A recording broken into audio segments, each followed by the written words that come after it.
Bonjour et bienvenue dans cette suite de tutos sur le logiciel d'enregistrement d'écran et de montage ScreenFlow. On va voir dans ce tuto précisément comment utiliser les transitions que propose le logiciel. Alors des transitions, une transition entre deux plans, c'est le passage d'un plan à un autre. Il y a une transition qui est la plus simple, c'est quand le passage est direct, comme ça. C'est ce qu'on appelle une transition en cut. Mais on peut s'amuser en montage vidéo à faire d'autres transitions, des transitions par exemple plus douces, comme un fondu entre les deux images. Ça sert souvent à illustrer un passage d'un lieu à un autre, un passage d'un moment à un autre, un flashback ou des choses comme ça, ou ça peut être un effet esthétique tout simplement.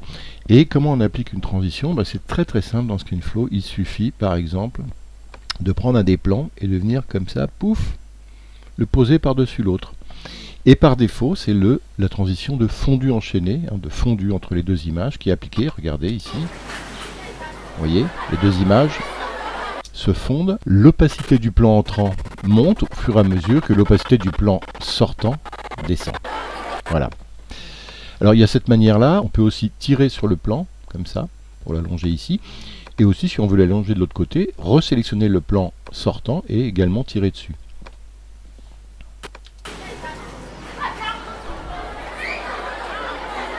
Voilà un fondu. Sur le suivant, ici, regardez, je vais également faire un petit fondu comme ça. En tirant le plan vers la gauche. Si je fais clic droit sur la transition que je viens de faire, vous voyez que j'ai plusieurs modèles de transition possibles. Je n'ai pas seulement le fondu. J'ai par exemple la transition avion. Je la relis. J'ai par exemple, j'ai une autre manière d'y accéder, c'est par la petite roue ici. Regardez, hop, petite roue, et puis je peux faire balayage avec bande de couleurs. Bon, j'ai tout un tas d'effets. Hop, balayage comme ça.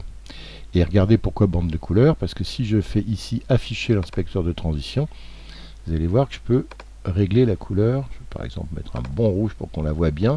Je peux également grossir la bande un petit peu comme ça. Et si je fais un aperçu, hop, vous voyez que j'ai un petit aperçu. Si je mets ma couleur ici à gauche et mon inspecteur de transition, lui, il reste là. J'ai mon aperçu comme ça. Bon, là, je lui dis non, finalement, je vais faire plutôt plus petit comme ça. Donc ici, ce qu'on règle, en fait, c'est le flou sur la bande. Là, j'ai vous voyez, une bande latérale qui descend, qui est bien nette. Et au contraire, ici, elle va être... Hop, le bord va être bien flou, bien flouté. Je règle la couleur, je règle donc le flou, le net du bord de la barre. Et alors ici en accélération, on a plusieurs types d'accélération. Donc le mouvement de transition, il peut être soit linéaire.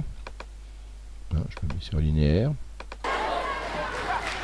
Soit un départ lent ou une arrivée lente, par exemple. Ça part vite, hop, et ça remonte lentement. Soit le contraire, départ lent, arrivée rapide. Hop, ça part doucement et hop, ça remonte rapidement. Soit départ, arrivée lent, ce qui est mon réglage généralement. Généralement, c'est plus proche de ce que l'œil préfère voir, d'avoir un départ et une arrivée lente avec une accélération au milieu. Voilà, comme ça. Alors, vous avez vu qu'on a le balayage couleur, mais on peut aussi en essayer d'autres. Et on peut regarder là, hop, voir ici ce que ça donne directement. C'est pas mal l'inspecteur de transition pour ça. Balayage latéral, comme ça, dans lequel on peut régler l'opacité des lignes, la taille de la grille. Alors ça peut être, vous voyez, une grille beaucoup plus simple ici, ou au contraire, beaucoup plus compliquée, beaucoup plus dense. Hop, donc on a des effets différents également grâce à l'inspecteur.